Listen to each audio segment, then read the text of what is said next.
Building it brick by brick.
All Americans deserve the right to clean water, and in North Dakota, a brave group of Americans are fighting to protect that right. We have been attacked by the police and the military for simply saying no, we do not want a pipeline underneath our drinking water source and on our territory. And the sad part about this whole spectacle is that extremely violent, sophisticated military power is being deployed against a peaceful group on behalf of a law-breaking corporation. You're supposed to protect and save the people! You're protecting and saving the pipeline! Pipelines break. They all break eventually. The history of this company is constant oil spills. It would poison the people. It's in the water, and we depend on water for life. They're just gassing people, macing people. This is not okay. We're here to be peaceful.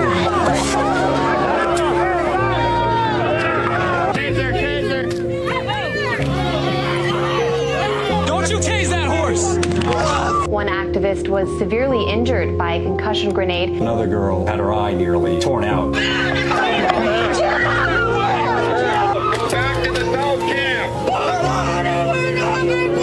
This is absolutely insane, man. These people are just trying to protect their families, protect their water. Understand our struggles for the water for the benefit of everybody. You're supposed to be protecting the national interest and the state interest. The water is a national interest. The water is a state interest.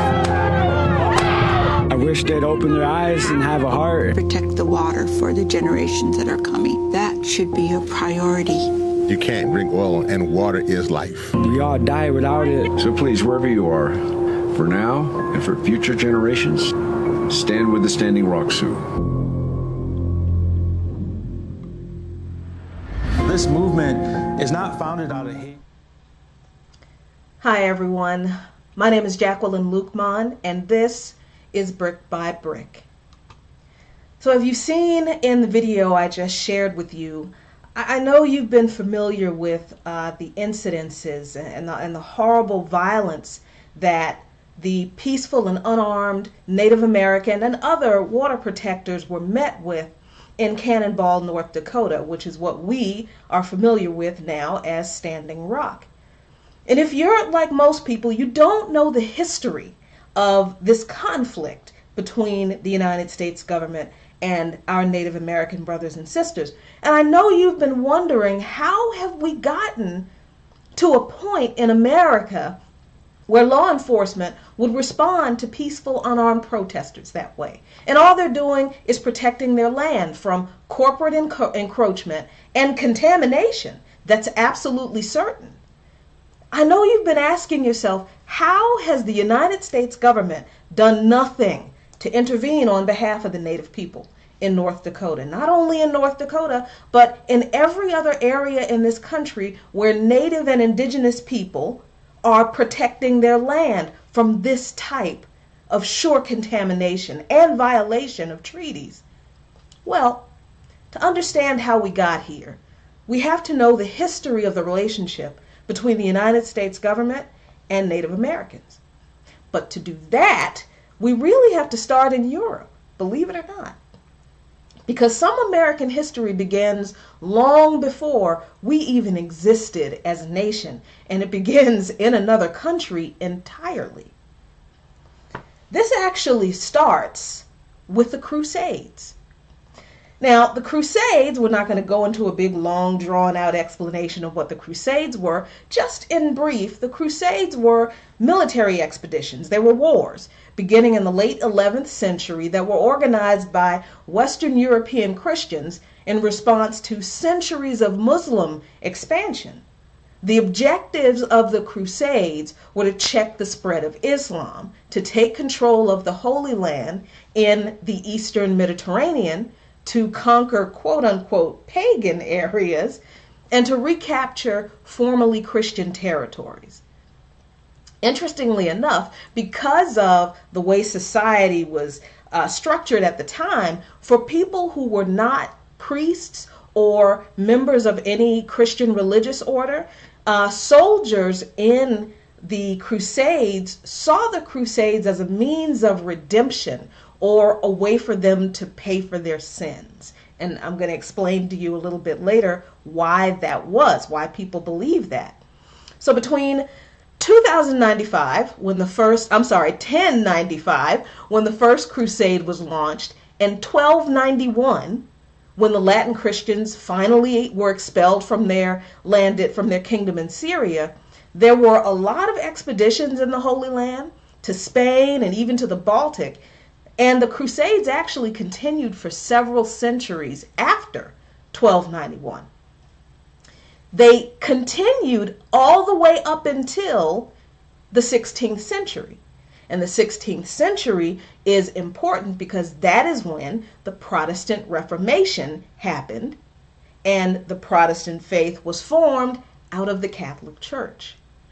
I know you're wondering, what does all this have to do with Standing Rock and Native Americans? But stay with me, because this is extremely important to why we're here today. Back then, the Pope wielded enormous power and often directed the actions of actual kings and queens under the authority of the Vatican. So it's important to remember also that during this period in European history, most Europeans couldn't even read. This is where that whole believing that the Crusades were a way to absolve one's sins comes in, because, see, most Europeans hadn't ever read the Bible. And by most, I do mean everyone who wasn't a priest, actually. There was an actual law that was formalized in England in 1172 called the Benefit of Clergy. And it was basically a literacy test. And it was finally employed fully in Europe in 1351. It actually was not abolished until 1706. Why is this important? Because the idea behind it was pretty simple. Only clergymen were literate. The only people who could read in most of Europe were members of the priesthood. Either monks or priests or illustrators of the Bible. Most nobility actually couldn't read either.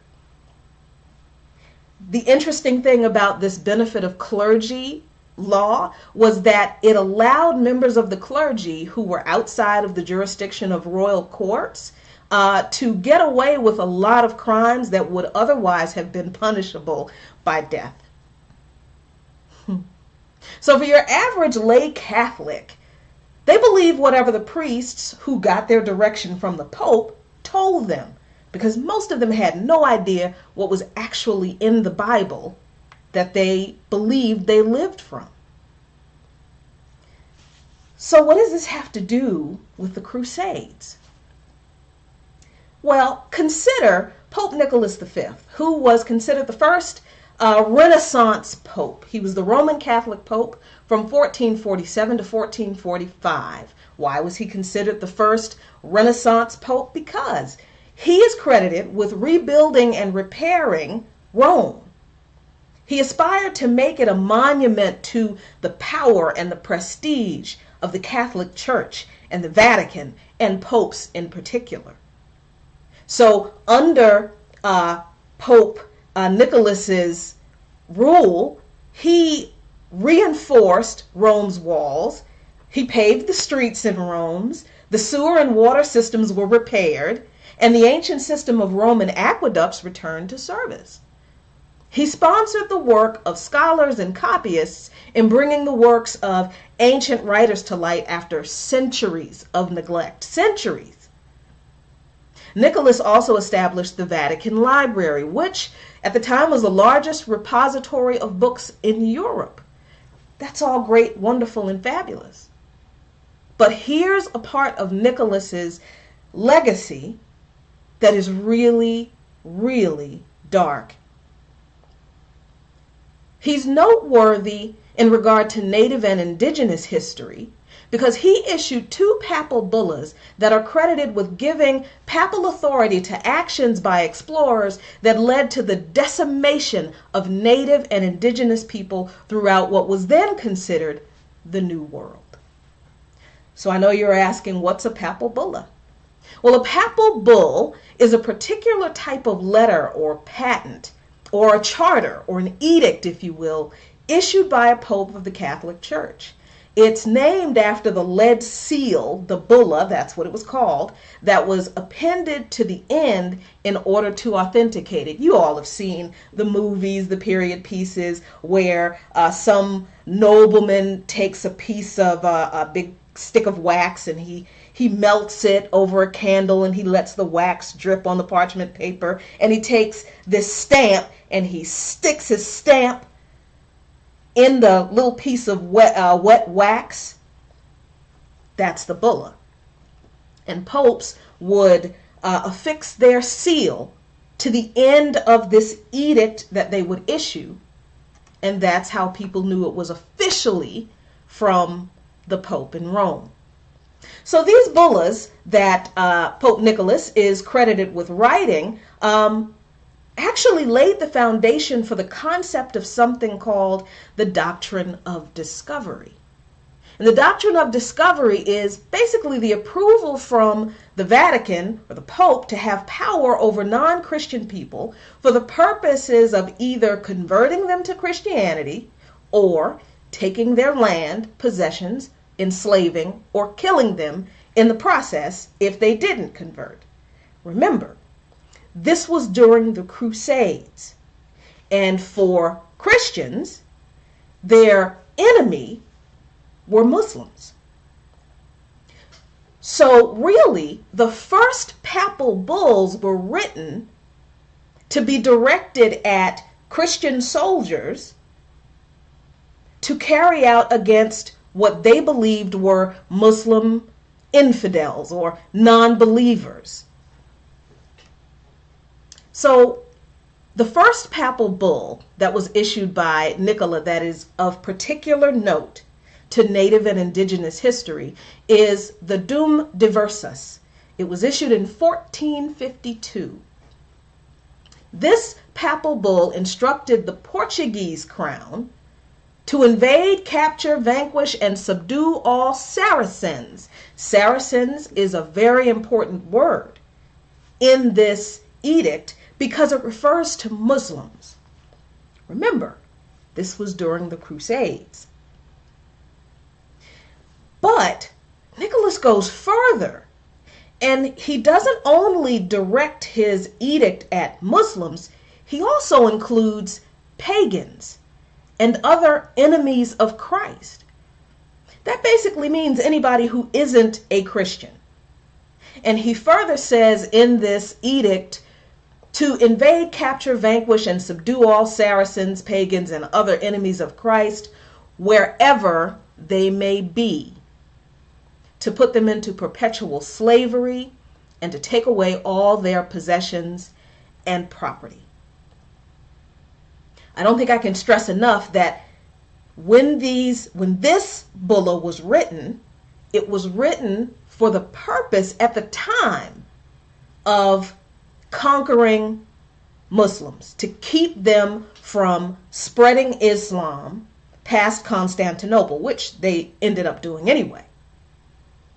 So at this time, Christians and Muslims were waging war for centuries, and enslaving and killing each other if each other didn't submit to each other's faith by the sword. But then a second bulla was issued by Pope Nicholas in 1454. It was the Romanus Pontifex. In 1454, Nicholas further stated that the seizure of non-Christian lands and other possessions in Cape Bojador in Africa was allowed for the expansion of the Christian empire. And he restated the legitimacy of enslaving non-Christian people.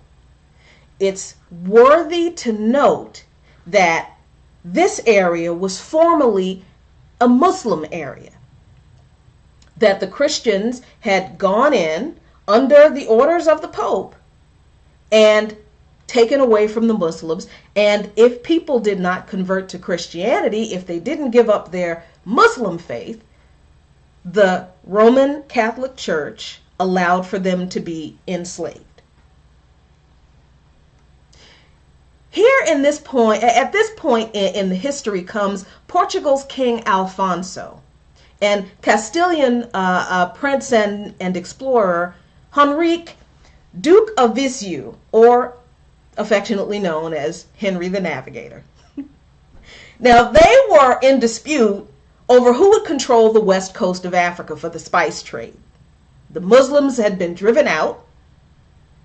The Christians under the Roman Pope Nicholas had come in, and the Portuguese and the Castilians were fighting over who would control basically the coast of Morocco. Now, at first, Pope Nick was completely neutral in the dispute until King Alfonso had to help Pope Nicholas V fight the Turks from taking over Constantinople. Now, the Turks eventually won, but Pope Nicholas never forgot that King Alfonso of Portugal was very, very kind to come and help him. And that is why he issued the Romanus Pontifex, in order to give Portugal the divine right to control Africa's western coast over the Castilians. At this point in the history of exploration and the Crusades, these edicts weren't even issued to advance Christianity. They're just favors done. They're just payment for favors done in between a pope and a king. It's just politics, with innocent people caught in the middle. So on we go. What is actually in the Romanus Pontifex that is so frighteningly disgusting? Well, I'm going to read a portion of it to you.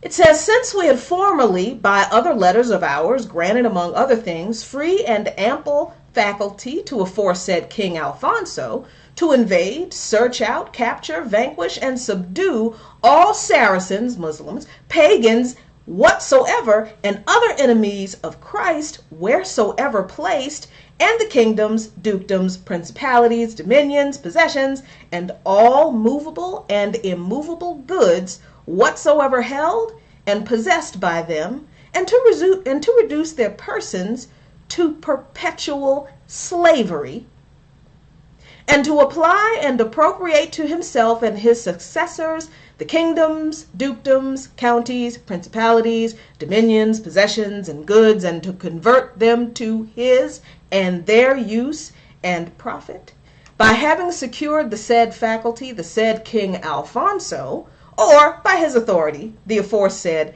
Infante, justly and lawfully has acquired and possessed, and doth possess these islands, lands, harbors, and seas, and they do of right belong and pertain to the said King Alfonso and his successors, nor without license from King Alfonso and his successors themselves has any other, even of the faithful of Christ, been entitled hitherto, nor is he by any means now entitled lawfully to meddle herewith. What does that mean? All of that flowery language. Well, basically what it means is, because the Catholic Church, the Pope in particular, let me correct that, not necessarily the Catholic Church, because remember, the church is made up of people.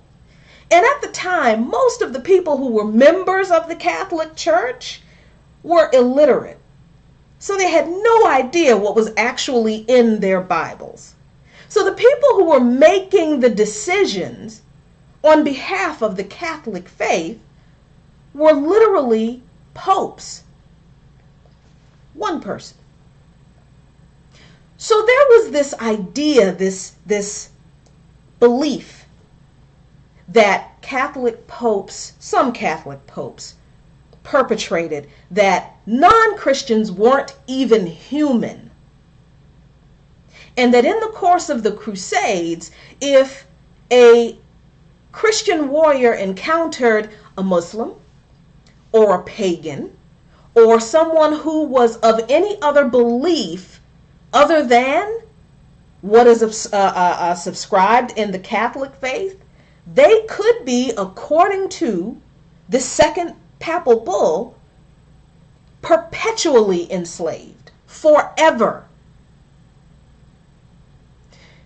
I know that's shocking because most people don't know this history, because who pays attention to world history?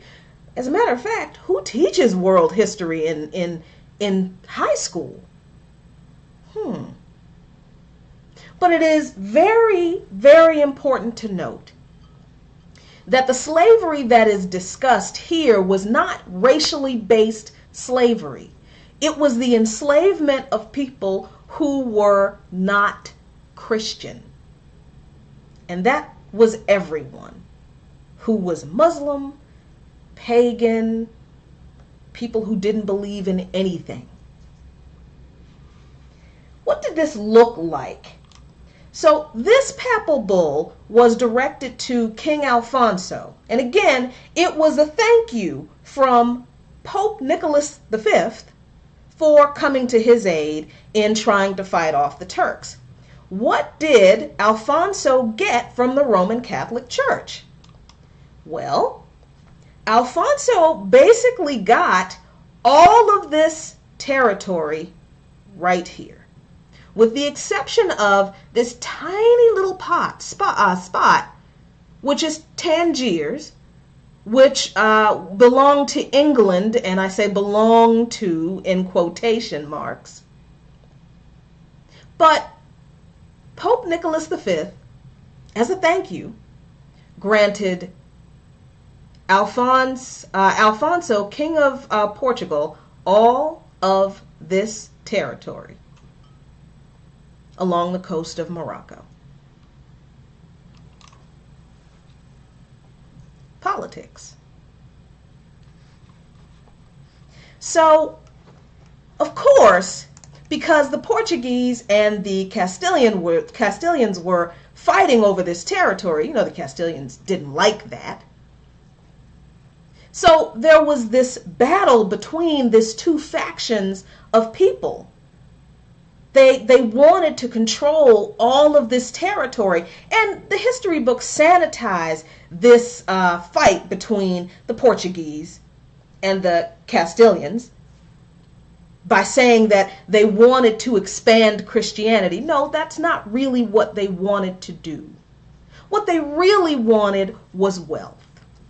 What they really wanted, what all rulers who subjugate groups of people in the entire history of humankind, what they all want are power and money. So in comes Christopher Columbus. Now, we all know the story of Christopher Columbus and the little rhyme that we learned in elementary school. We're not even going to go into that because that's not true. Who was Christopher Columbus? Well, first of all, he was the son of a wool merchant. Nobody particularly special. He worked on a merchant ship as a teenager. He studied in Lisbon to become a navigator. At some point, he believed that he could find a direct water route from Europe to Asia without sailing along the west coast of Africa, which is what all of the other navigators were doing at the time. That's what all of the other explorers were doing. So he shopped his idea to the Portuguese and the English officials so they could fund his expeditions, because that's the only way he could get money to try out his theory. But nobody believed him, because at the time no one could actually get to Asia from Europe via a direct route. They couldn't do it on land because of all of the hostile territory in between Europe and Asia.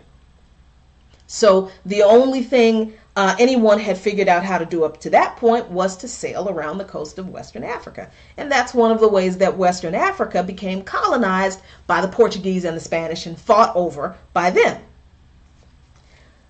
But even though the Portuguese and the English wouldn't fund Christopher Columbus's wacky idea to sail directly from Europe to Asia, the Spanish monarchs, Queen Isabella and King Ferdinand, did.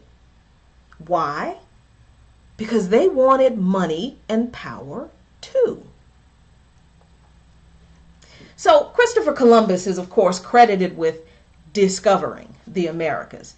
Although, really, he didn't intend to discover the Americas. When he landed on the island of what he called San Salvador, which is really in the Bahamas, he thought he was in Asia.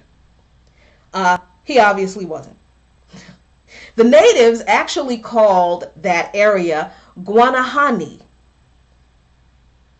Already, he lands his ship there and he takes the name away from the place. So while he is in the area, he explored Guana, which is now Cuba, and Hispaniola, which is now Santo Domingo, or also the Dominican Republic and Haiti. He brought a small amount of gold, some native plants and birds back to the King and Queen of Spain. And he also brought back on that from that first journey the first kidnapped natives from the islands that he explored. Christopher Columbus wrote a letter to King Ferdinand and Queen Isabella about what he found. He said, "I discovered many islands inhabited by numerous people. I took possession of all of them for our most fortunate king by making public proclamation, and unfurling his standard, no one making any resistance." Now, in a later episode, we are going to talk about Christopher Columbus's diary entries about what he saw and how he characterized the people that he encountered during this first expedition. But it is very interesting that he says that no one made any resistance. Because you see, the indigenous people weren't hostile. And they didn't believe in possessing land as Europeans did. Possessions or ownership of things was a concept that did not exist in indigenous cultures, because for most indigenous cultures, they belong to the land. They are the caretakers of the land. Europeans didn't see it that way. So King Ferdinand and Queen Isabella wanted to keep Portugal from laying claim to the riches of the lands that Columbus discovered. When he wrote them this letter, they said, there's a lot of great stuff that we can get from this area that they all thought was Asia at the time. And we are in this bidding war, this exploration war with Portugal.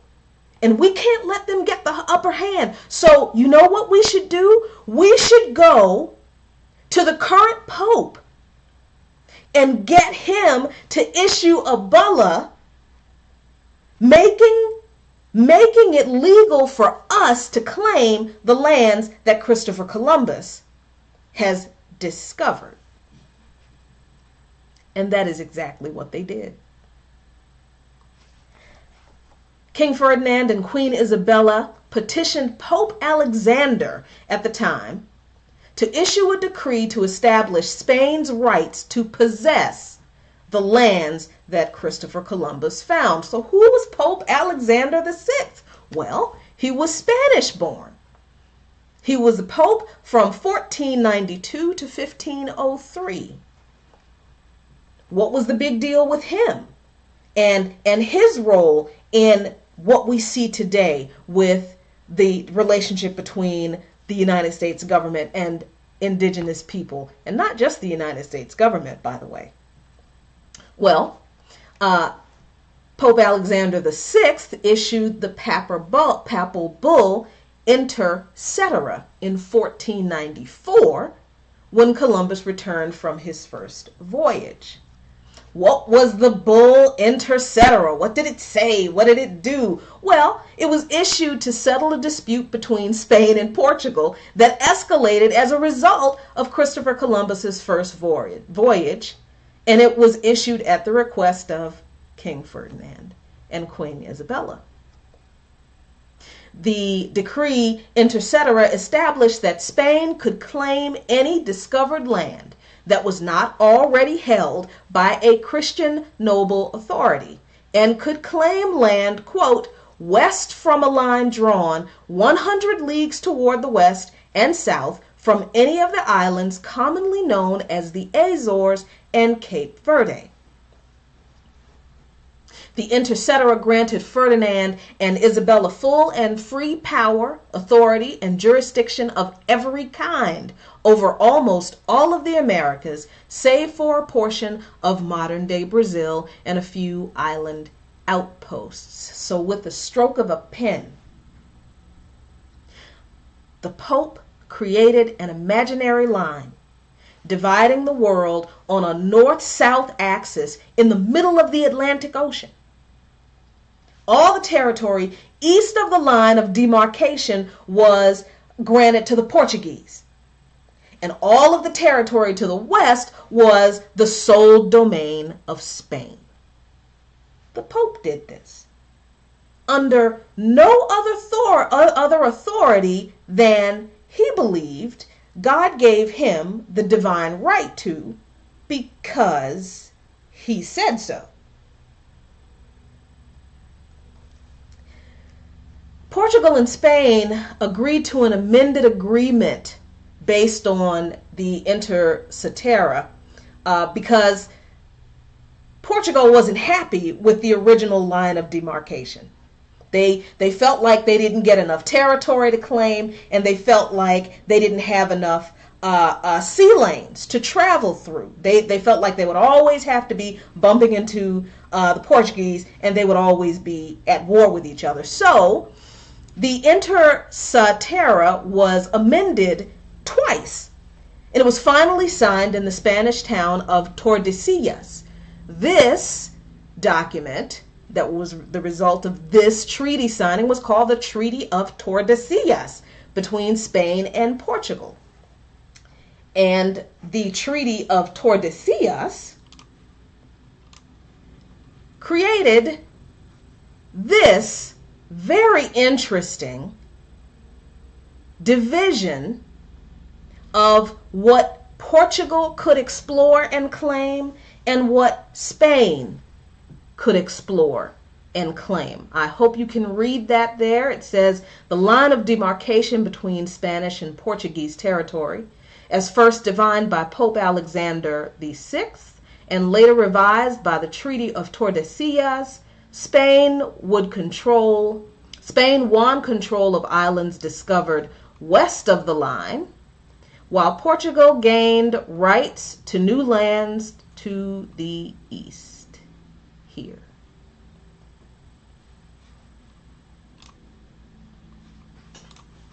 Now, here is where, my secondary screen has just decided to go to sleep. Here is where all of this comes into play.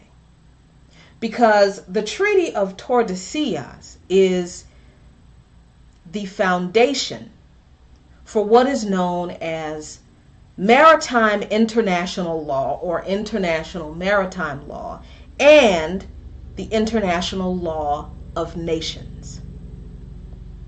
The international law of nations basically holds that all Christian nations have a right to unfettered exploration all over the world and to claim land that is not already claimed by another Christian nation. This law of nations has been in effect since the time of this Treaty of Tordesillas. I can't even pronounce the name anymore because I'm so annoyed with this whole thing. The Treaty of Tordesillas. It has been adopted into every European nation's set of laws, constitution, practices, both informal and formal. It has been the basis for European conquest, all under the guise of the so-called Age of Exploration, which spread Christianity throughout the quote-unquote New World, and it was the foundation for the Doctrine of Discovery.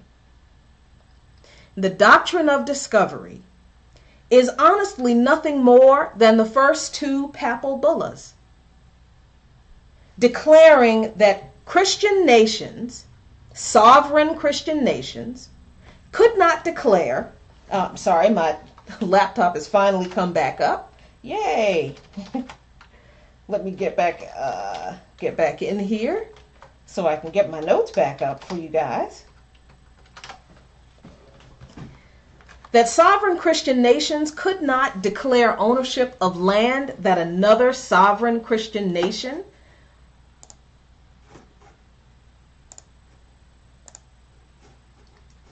owned, also by right of Doctrine of Discovery.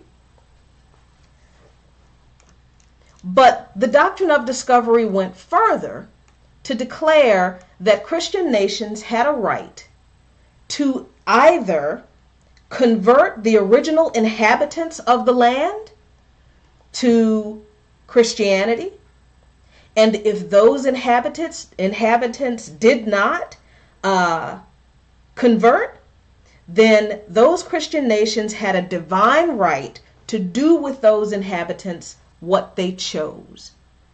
And that included everything from allowing them to live freely on the land, which rarely anyone ever did, to slavery, to genocide. And it is the Doctrine of Discovery that we find that has been adopted into United States law.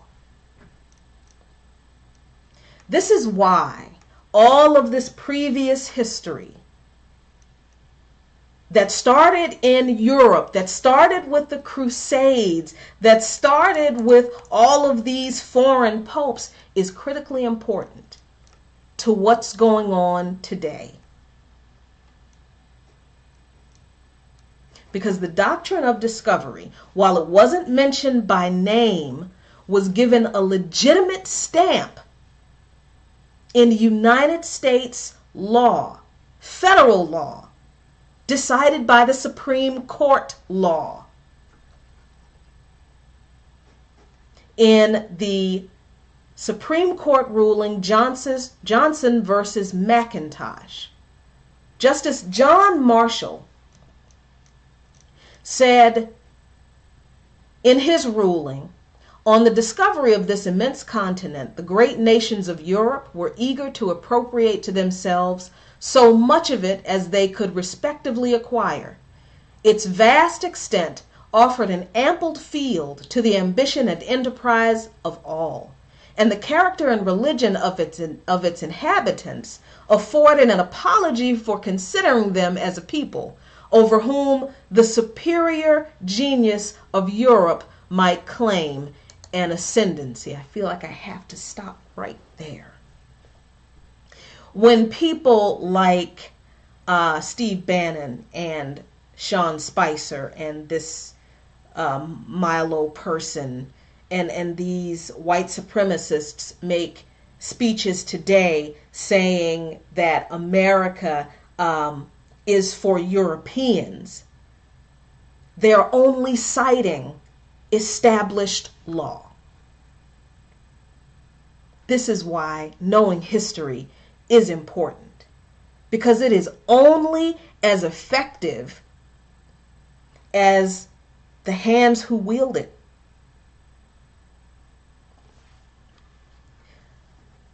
Justice Marshall goes on to say the potentates of the old world found no difficulty in convincing themselves that they made ample compensation to the inhabitants of the new by bestowing on them civilization and Christianity in exchange for unlimited independence.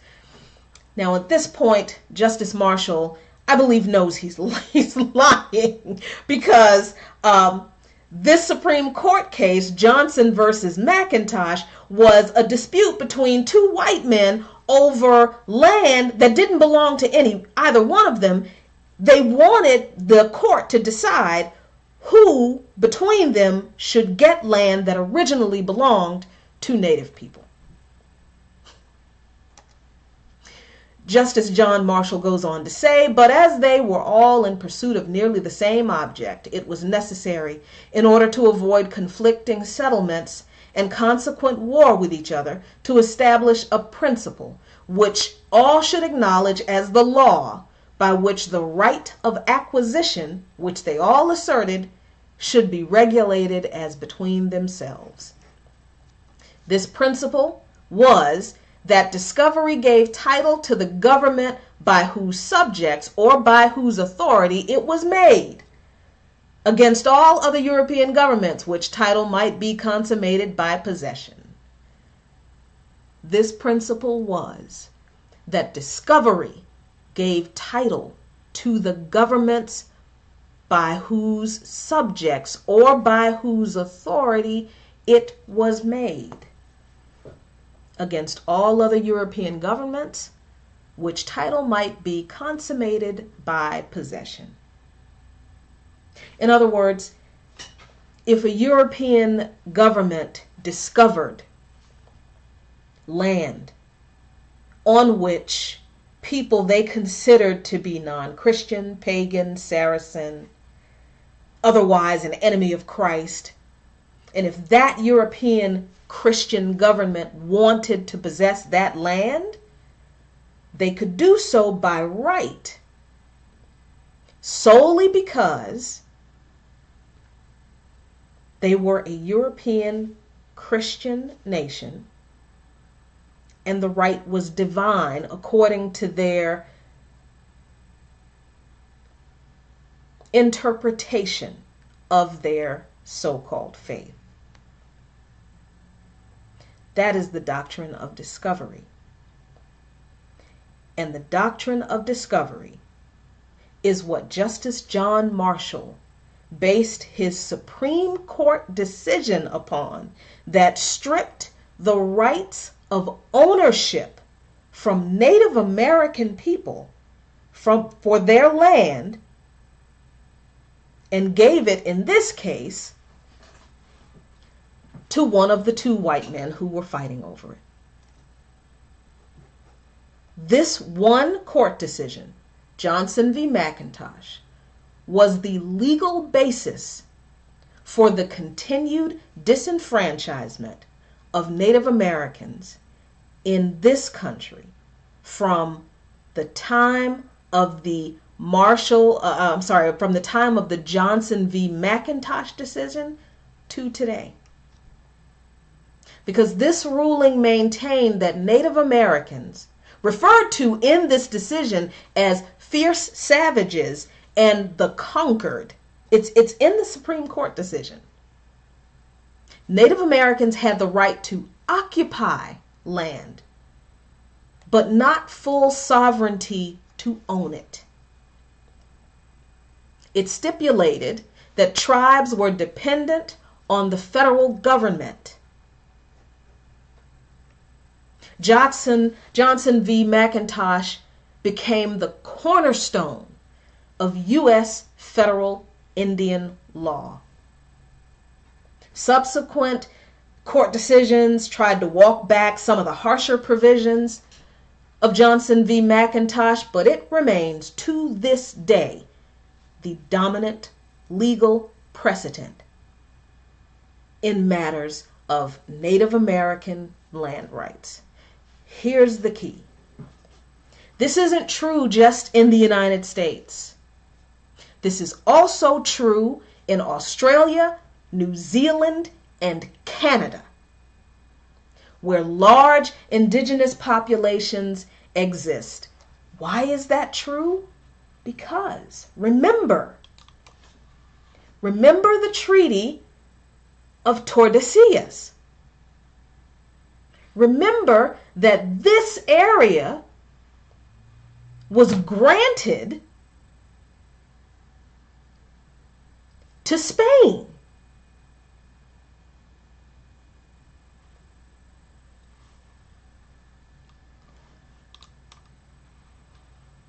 So when Christopher Columbus made his next voyages,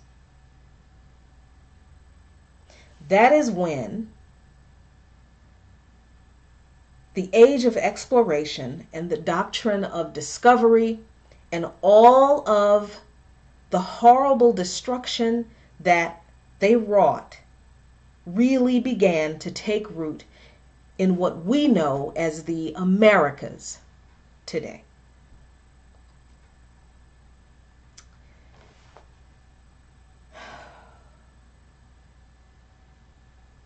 So when we see images of our Native brothers and sisters being brutalized by law enforcement, when we wonder why our government officials are silent on the disrespect of their treaty rights, when we wonder why our government officials are silent on the desecration of their sacred grounds, when we wonder why our government officials are silent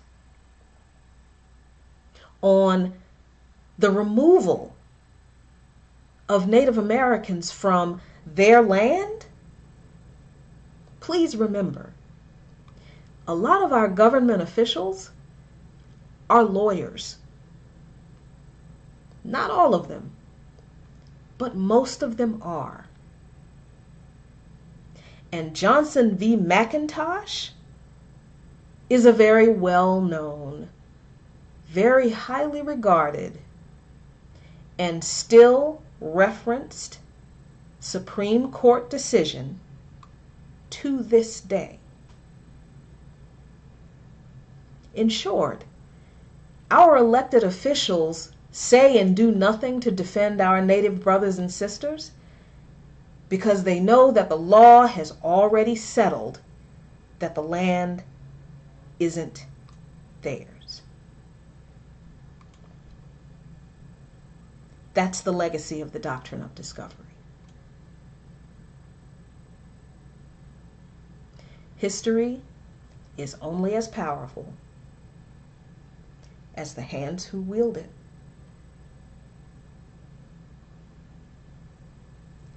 Now, this is just part one of this discussion, because we really have to examine the march through American history now of how Native Americans were systematically, ethnically cleansed, relegated to horrible living conditions, and repeatedly, systematically stripped of their rights, not just their land, but their rights, and continue to be oppressed and denied due process and equal justice today. So, I'm going to leave you with a video. I wasn't able to upload the link, but I'm going to leave you with a video to watch. I'm going to put the links to my sources on this stream when I'm done, and I want you to read. That's your homework from me this week. Read. Understand what the doctrine of discovery is. Understand what the Papal Bulls are.